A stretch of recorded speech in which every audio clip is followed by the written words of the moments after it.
Alors bonjour à tous. Merci de nous accueillir aujourd'hui pour cette journée très spéciale sur le changement climatique.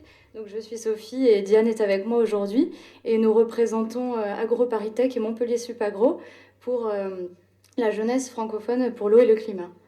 Alors aujourd'hui on va vous présenter tout simplement qu'est-ce que l'on représente en tant qu'organisation, quelles actions on a mis en place sur notre année 2015, les actions en cours pour l'année 2016 et toutes les opportunités que ça représente pour nous en tant que réseau d'acteurs.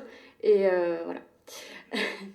Donc, qu'est-ce que la jeunesse francophone pour l'eau et le climat? Alors, c'est un mouvement qui...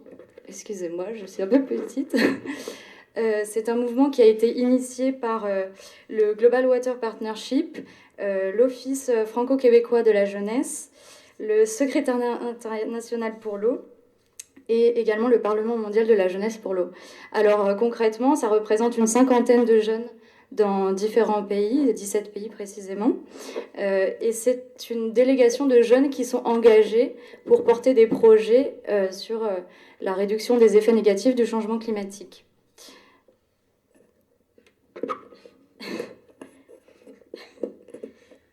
Merci. Donc l'objectif pour nous en tant que délégation, c'est vraiment de peser dans les négociations internationales et de soutenir et créer des projets qui montrent qu'on peut avoir des effets positifs et réduire les effets du changement climatique. Donc ici, vous avez un petit peu un panorama des événements auxquels on a participé sur l'année 2015.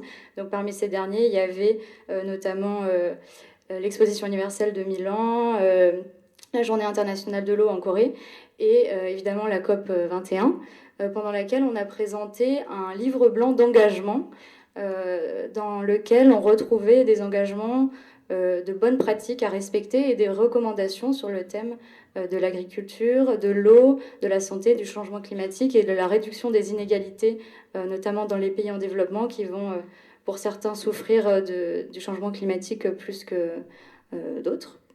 Dans ce livre blanc, on présente des engagements sur des campagnes de sensibilisation, de la création d'outils, des développements de techniques innovantes pour réduire les effets du changement climatique, et également des recommandations sur l'appui réglementaire qui peut être mis en place dans certains pays pour limiter, encore une fois, ces effets négatifs.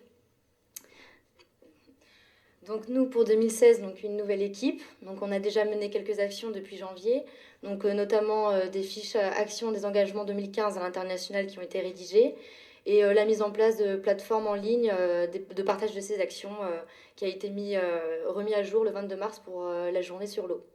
Donc voici l'interface où sont répertoriées nos actions. Donc il est disponible en 3 langues, en anglais, en français et en espagnol. Comme ça permet un accès à différentes personnes du monde entier.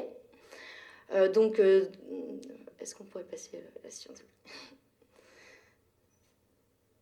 Et donc notamment sur ce site, des fiches actions ont été faites, donc rédigées pour un peu homogénéiser les informations et et répertorier toutes les informations sur les différents projets qui ont été menés en 2015, donc sur les acteurs qui sont porteurs de l'action, les objectifs, les moyens utilisés humains, techniques et financiers, les différents types d'actions, etc.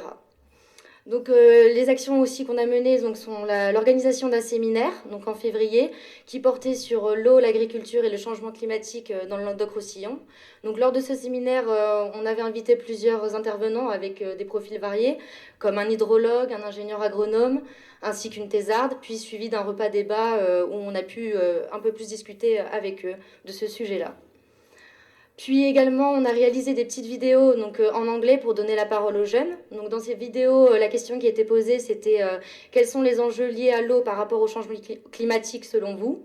Donc par ces vidéos, différentes idées en ressortaient. Donc que c'était un challenge pour les pays du Sud et en voie de développement, mais également que ça allait augmenter les événements extrêmes tels que les inondations et les sécheresses. Et que ça permettait aussi de mettre en place une gestion intelligente des ressources. Donc pour la suite, on aimerait élire des délégués climat par spécialité, faire un suivi des engagements de 2015 mais également de 2016, de créer des événements ludiques tout public, des visites de terrain, des projections de documentaires et des sensibilisations dans les écoles. Également de proposer au moins un sujet bibliographique qui traite du changement climatique dans les différents cursus qu'on suit, donc de AgroParisTech et de Supagro, Et évidemment, en route pour Marrakech, pour la COP22, pour montrer que les jeunes portent encore leur engagement d'année en année. Et pour finir, donc, quelles sont les opportunités d'un tel engagement?